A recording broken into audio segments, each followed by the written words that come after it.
Everything's bigger in Florida. At least that was the motto for this race, the mantra for this race.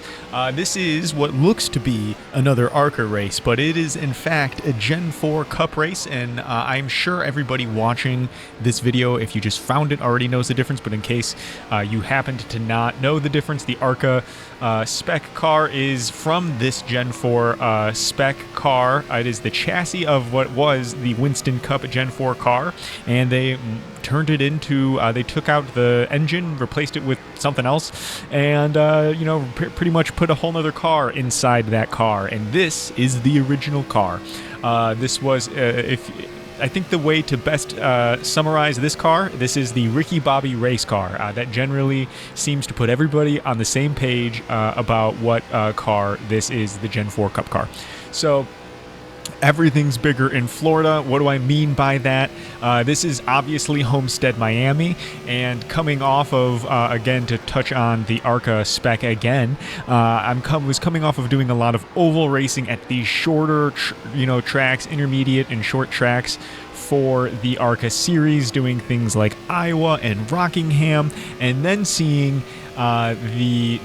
this option as a bigger option, both on the track and, as it turns out, in total amount of race time. This is an 80 lapper, and the first time I pulled up into the race for it to sign up and register, get ready to go, I didn't realize it was 80 laps at the time. I thought it was going to be something close to the ARCA race, or maybe just a little bit longer, not something about more than twice as long. We were looking at 45 laps at Iowa and Rockingham, I believe, and so then jumping up to 80 laps at a much larger racetrack is a big deal. And so I didn't realize the race was going to be so long, and as we've already gone through a couple cautions, if you've been watching the gameplay aspect of this video, you will have noticed that is another big change from what we've been doing normally. In the ARCA series, there are no cautions. You just keep rolling, you just keep moving, but however, with this longer race format, we do have some cautions as well, and that really spiced things up for this strategy. I don't want to say too much about that, but this race really had everything that I could possibly ask for. And like I said, it was a big step up. It was a big step up in drive time and my oval career. It was a big step up in power. This is a Winston Cup, NASCAR. This is the Cup car. Power, even if it is the Gen 4 car. And so that's a big deal as well. It's the racing with the cautions. It's all of it. This is almost, real deal, can we say, sim racing, NASCAR racing. So here we are. You can see we're getting ready for a pit stop. We're adjusting fuel. We're trying to see what we've got. We're seeing what everybody else does. We're going in fast forward. And here we're going to go. We're going to make our stop because we cannot make it with a no stopper. We are going to have to stop once. It looks like we changed the tires there, but I could have sworn in that whole fast forward motion I unchecked them. Anyway, you only have one tire set remaining. I don't know how many we started with, but here's the restart. We're almost halfway through. We're supposed to be sitting in 7th position. It looks like maybe we're going to get a nice restart because that outside line seemed to have messed that up a little bit. So we're getting close to halfway through this race, and I am ecstatic hanging out here at the front.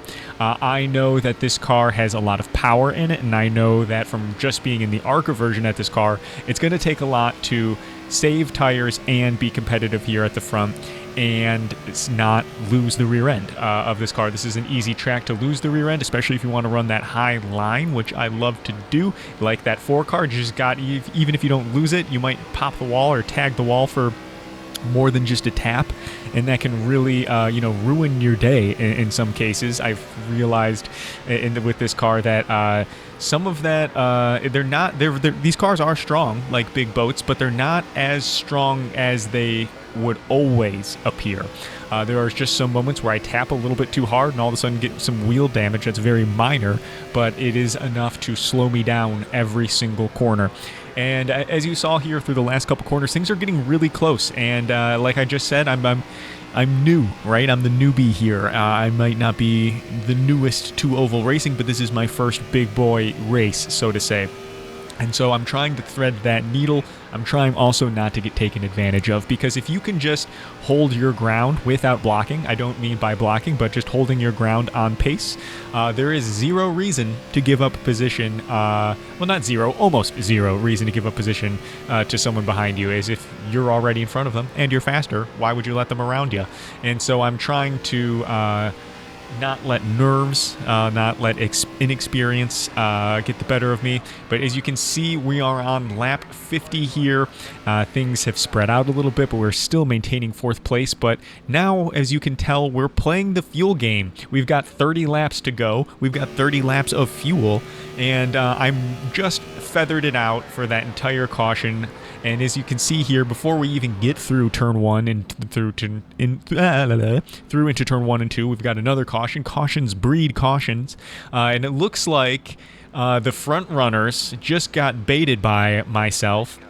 Looked like we were going to stop in, and it looked like they must be in the same position on fuel that we were, but everybody else deciding to go ahead and top themselves off. We're going to start now from the lead. Here we go, leading. And the only thing I'm thinking about here is not making a mistake, not being an idiot. Don't cause a caution, don't cause a wreck, but still try to run it out. And you can see in the mirror there's some smoke behind me. Absolutely nothing to do with me. Again, we don't even get out of turn 2, but the 25 car is going to take the lead. And so that was our time in the lead.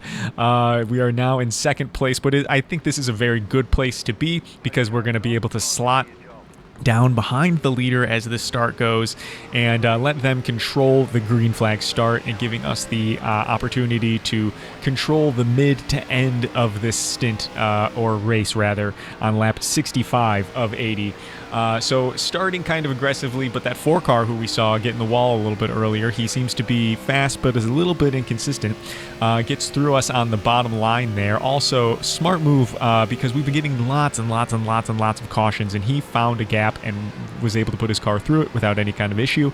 And it was likely, like we've seen in the last 2 cautions, that we were going to not get through turn 2 without seeing another yellow, as the 21 car comes down and gives a free position for me, not just 1, hopefully going in on 2, but the 4 car, again, not giving up, holding their position into the corner. The 10 car sniffing for that middle line there, decides to make the best of the middle run and goes down low, and they lift a little bit for me to get a little bit loose. So we're sitting pretty in the podium position. We're not hiding, but we're sitting behind car number 4, effectively hiding, because we can see that he is both fast, aggressive, and a little bit inconsistent. And so I'm hoping maybe something's going to happen, and something happens. Except it's not with the 4 car, it's with the car in front of them. It is the leader, and the 4 car is, I'm perfectly plowing right behind them, because again, I feel like if they're fast and a little bit inconsistent, that just leads to them being able to wreck. So sitting right behind them, whether it just be being able to take advantage of their fast pace or any of their mistakes that they make, is a good place to be. But here we go, we start to slot down into into the bottom of the podium here, into 3rd position. 4th position is sniffing it, right behind us. He sees the car in 3rd coming, and he wants to take advantage as well. So I'm trying not to let this be a huge detriment to my own race. Only thing I'm thinking about here is keeping myself with the 4 car. It's nice that he's still running the low line, and I'm trying to not mess up this guy on the high line. He does get a huge run off the outside, which is the amazing thing about Miami, and so that kind of settles that, and I'm thankful to be able to go back to a fast pace here, single file. Even though I did lose out on the position, I'm still sitting on the podium. We've got 10 laps to go, and I feel like we're doing good, especially if caution were to come out. I'd be sitting right behind the leader and on the bottom line, and that it can be a much more advantageous position than the guy on the outside on the front row. So what we have here is we're sitting real pretty, but Brett here in 4th position. The 12 car is going to move up on us. He's going to try to make this a 4-person battle. They're really doing everything they can to dive into the center of that corner and try to dive off at the same time. And it's not going to work for them, but it is going to slow us down. So it's bad for both of us. However, I tried to spend some time on the high line here. I wasn't really able to dial it in this car like I was in the Arca car. Obviously, it is a different car. Even it is a new car, even though it is very much the same car. Especially, with the power, especially what makes it so different. And I imagine the weight must be different because of the different inside. But here we go. There's going to be a late caution. But anyway, I was just saying, I was having trouble sticking the car up on the high line or close to the wall. But we have 2 laps to go. We're down on the bottom lane. This is, I think, my favorite line here at Homestead, even though there's such an advantageous position up top. But cars 1 and 2 take off. Car 4 is going to be able to get down and slot in front of me, which I did not want to happen. But car 3, if you recall from earlier, is sitting in a bad position. He's going to potentially be able to get himself stuck behind the car in front of him and next to the 10 car.